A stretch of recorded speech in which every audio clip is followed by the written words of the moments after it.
مزید بیانات کے لیے ہمارے چینل کو سبسکرائب کریں اور بیل آئیکن کو دبائیں۔ جزاک اللہ۔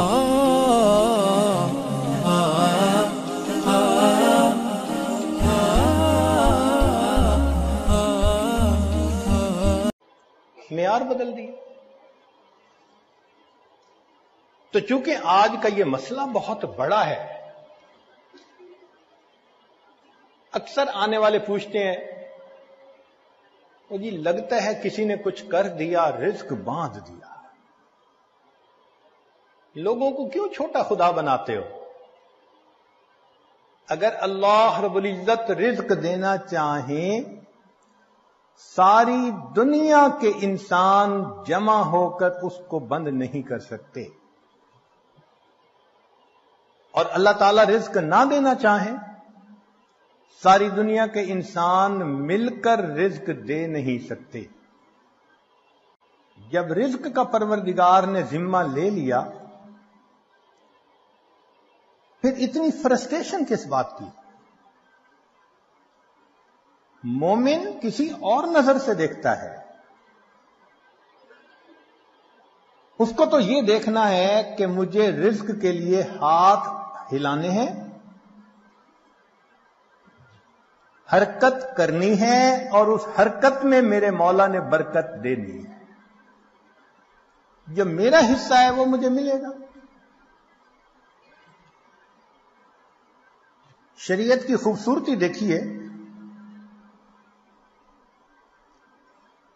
نبی علیہ الصلوۃ والسلام کو ایک صحابی ملے، مصافحہ کیا، آپ صلی اللہ علیہ وسلم نے دیکھا کہ اس کی ہتھیلیوں کے اوپر گٹے پڑے ہوئے ہیں، بہت سخت ہتھیلیاں ہیں۔ تو آپ صلی اللہ علیہ وسلم نے پوچھا کہ تمہارے ہاتھ اتنے سخت کیوں ہیں؟ اے اللہ کے حبیب صلی اللہ علیہ وسلم، میں مزدور ہوں، پتھر توڑتا ہوں، وہی میرا ذریعہ معاش ہے۔ تو نبی علیہ السلام نے مسکرا کر دیکھا اور فرمایا، الکاسب حبیب اللہ، جو ہاتھ سے محنت مزدوری کرتا ہے وہ اللہ کا دوست ہوتا ہے۔ یہ کتنی خوبصورت شریعت ہے کہ اپنی ضروریات کے لیے، اہل خانہ کی ضروریات کے لیے انسان اگر قدم اٹھاتا ہے اس کو عبادت کا درجہ دے دیا۔ فرمایا کہ یہ شخص اللہ کا دوست ہے، القاسب حبیب اللہ۔ چنانچہ دین اسلام نے اعتدال کا سبق دیا۔ فرمایا دیکھو، دو ایکسٹریمز ہوتی ہیں،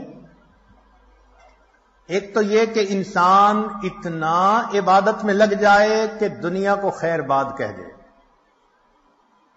فرمایا یہ رہبانیت ہے اور منع ہے، لا رہبانیت فی الاسلام۔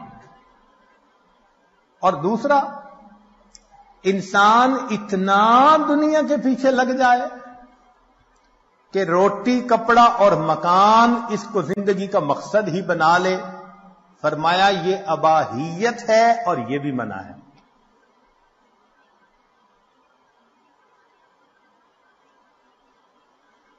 اعتدال کا راستہ اپناؤ،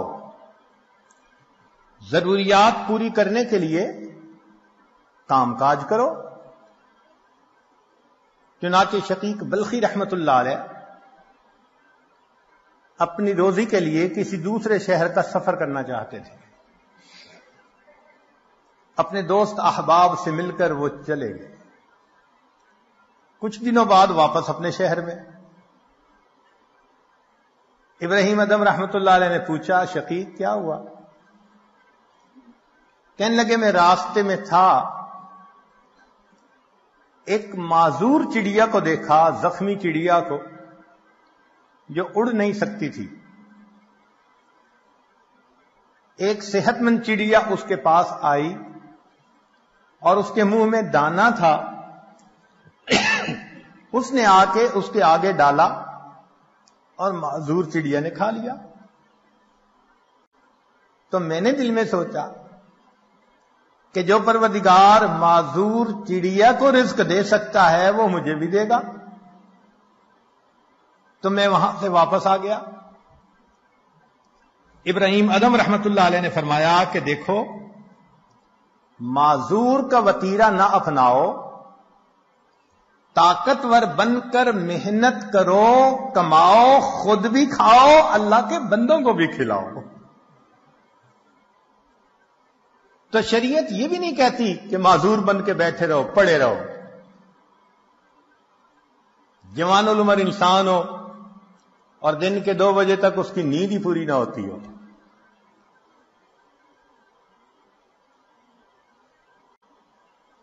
شریعت نے کہا فریضۃ بعد الفرائض، حلال رزق کو کمانا یہ بھی فریضہ ہے۔ ساتھ یہ بھی کہہ دیا کہ اتنا بھی نہ اس میں لگ جانا کہ نمازیں ہی قضا کر بیٹھو، تم کہو مجھے نماز کی فرصت ہی نہیں۔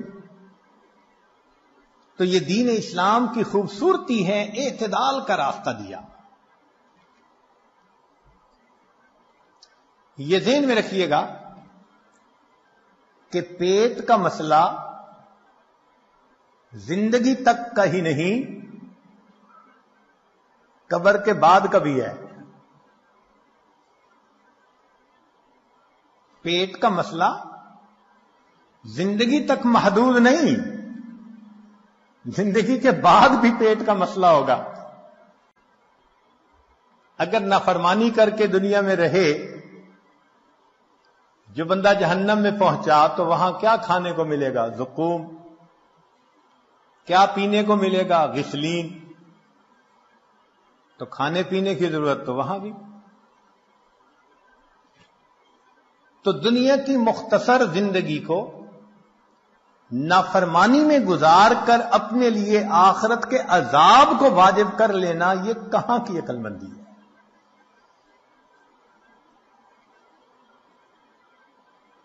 تو رزق کے معاملے میں انسان حرام اور حلال کا خیال رکھے۔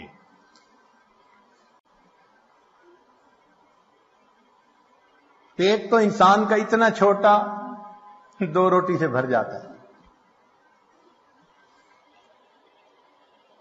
یا تو پیٹ اتنا بڑا ہوتا کہ کھاتے کھاتے بھرتا ہی نہ، اور پھر فکر مند ہوتا تو چلو اور بات تھی کہ برتن بہت بڑا۔ جتنا بھی کھانا سامنے رکھ دو، 2 روٹی سے زیادہ کھا نہیں پاتا، زیادہ کھائے گا تو اگلے دن ڈاکٹر کے پاس جائے گا۔ جانوروں کے پیٹ تو بہت بڑے، ہاتھی کو دیکھو ٹنوں کے حساب سے سبزہ کھاتا ہے۔ مزید شارٹ کلپ بیانات کے لیے چینل کو سبسکرائب کیجیے اور بیل آئیکن کو دبائیے۔ جزاک اللہ۔